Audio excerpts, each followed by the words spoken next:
Hello everyone, welcome to Rainbow Infinity. Today I'll be reading daOtterGuy's Through Time with Love. If you like the reading, be sure to like, comment, and subscribe. Please enjoy. Forever? Forever? Jonathan Apple asked. Forever, Blue Skies replied. Jonathan chuckled. The old tawny-colored earth pony turned to look at his sky-blue Pegasus wife. I don't think that's possible. Blue narrowed her eyes at the sky, challenging the expanse with a glare. Nah, forever. I'm not losing you to something as lame as time. Maybe apple pie. Maybe, Blue relented. But you are a very close second, she added. He laughed, slapping the grass underneath them with a withered hoof. A breeze blew through the meadow, shifting the dappled light overhead. Well, I can't be too mad. My apple pie is delicious. Blue eyed Jonathan's rear, then waggled her eyebrows. He released a guffaw. We're too old for that nonsense, Blue. Age is just a number, babe, Blue countered. And functional hips are a requirement. You're no fun, John. No, I'm just old. Blue maneuvered herself on top of Jonathan. She nestled her head into his chest. Vivid green eyes peered back at him from the bush of his fur. At least we can still cuddle, Blue said. It's the only thing we do, Jonathan laughed, wheezing slightly from Blue's weight against his chest. It very important. It is. Can't skip our daily cuddles. She nodded. Jonathan stroked her mane as she dozed off. A frown marred his face as a nagging thought came to mind. Do you mean it? Jonathan asked. Mean what? Blue mumbled. Forever? Blue scooted up and pressed her snout to his. We could live 1,000 lifetimes, and I would still choose you, Blue said. I didn't take you for a romantic. With you? Always. She kissed him. He kissed her back. Two lovers near the end, entwined. Forever. Hey, gorgeous, how you doing? A raspy voice greeted. Rome Apple, a tawny-colored earth pony, sighed. She turned to glare at the crass newcomer, but came up short as she took in the large sky-blue Pegasus mare. She stared into the mare's green eyes. They were familiar. Echoes of the past asserted themselves, followed by recognition. Blue? Rome exclaimed. The mare pressed her snout to hers.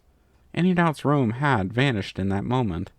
In the busy heart of industrial Philadelphia, Rome had been reunited with the love of her former and, hopefully, present life. Found you, Blue said. She laughed through a sudden burst of tears. You did, you mad mare. Only you would cry this much when you're happy, John. She pulled back, a mischievous twinkle in her eye. Though, wasn't expecting you to be a mare. Rome huffed. Neither did I. Quite the shock when my memories filtered in. Well, I definitely love the new look, so... Blue stuck out her hoof. I'm Roaring Skies. What name does the lovely lady go by? She shook the offered hoof. Rome Apple. And if you would like to see this lovely lady more, you'll do well to woo her properly. You want me to first date you all over again? Yes. Jonathan may have been left swooning, but Rome is frankly affronted by this crass mare before her. She smiled coyly. If you want me, you'll have to get me to fall in love with you all over again. Roaring's body puffed up, joy radiating from her face. She smiled widely, adoration in her gaze. I accept the challenge, Roaring said. You're really keeping to that promise, huh? Fuji Apple remarked, a cabaret owner meeting an interested buyer. When I make a promise, I mean it, Hurricane Skies answered. A stallion this time, and, coincidentally, said interested buyer. I admit that it's strange to see you like this. Good strange or bad strange? Strange. She brushed her lips along his neck. He shivered. Desire sparked in his eyes. She never got tired of getting him worked up. It's still you. I don't care what equipment you bring, just that you're here. You know I'd always choose you. His wings fluttered restlessly at his side. Heat colored his cheeks. She would have him begging her to let him take her soon, exactly as planned. I do too, Hurricane answered. He frowned. What if you aren't there? Concern flooded her. Have you lived through a lifetime without me? I felt very alone, he whispered. She pressed her snout to his. His wings wrapped around her. She wiped away tears out of the corner of his eye. Then make the best of it. Even if I'm not there, That's no excuse to waste your laugh away." He nodded. They stayed together for a long while after, embracing. Empire Apple held her husband close. She loved him. She did. She was content. She was. But he wasn't Sky's. No matter how well her life was here, it couldn't fill the void that filled her heart. It had been too many loops, too many lonely lifetimes. She needed him, but he wasn't there. She prayed to whoever had given her this blessing and curse that it wouldn't remain this way. Always. Braeburn Apple paced the corridor of the Cloudsdale Wonderbolt Arena. It had taken a lot to get him there, all for an inkling off of a poster that had quickly turned to a gut instinct when he caught his eye during the show. It might not be him. He couldn't be sure, not until they met.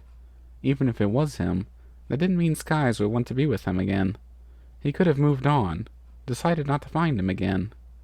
It would hurt if that was the case, but another lifetime without him, another lifetime alone, was too much. Even if he refused, at least... His thoughts were interrupted by a rough kiss on the mouth, and wings wrapping tightly around him. Tears pricked the corner of Braeburn's eyes as he held Soarin close. "Still forever?" he croaked out. "Always." Soarin pressed his snout against his lover's. "I told you, Apple. Forever. Always." He kissed him again. He kissed him back. Two lovers, finally entwined again. Thank you for listening in. I hope you enjoyed the reading. Until next time, stay tuned.